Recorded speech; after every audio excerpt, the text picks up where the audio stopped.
See, Aries is the cerebrum, and Taurus, the bull, is the cerebellum. Right? Cerebram, cerebul, ram and bull. And from the ram and the bull, who are horned animals, you get the ram is a symbol of, well, the ramp.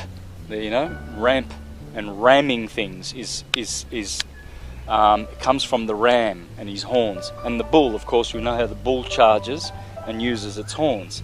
So you've got these animals that represent action and force, and what they've done is they've reduced the sheep into a sheeple and the cow and its virtues into a chattel.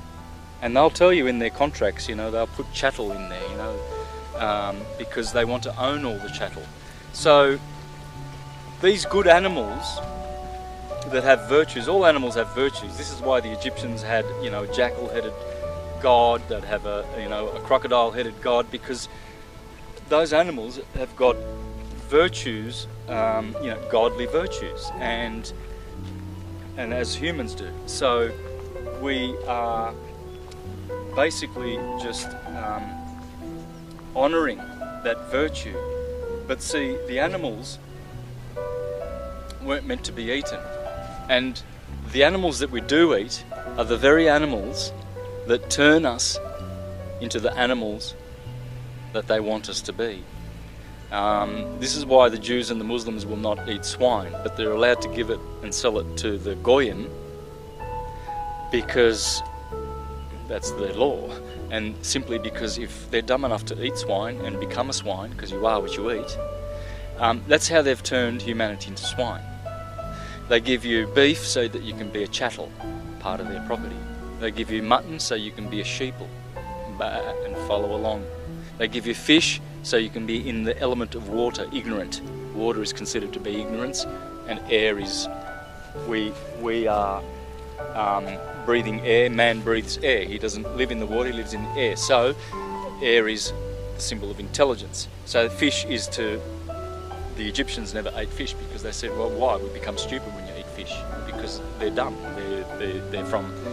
They come from an element which is unknown to us. We don't operate in that element, so we shouldn't eat from that element. Rabbits make you a rabbit, run like a rabbit.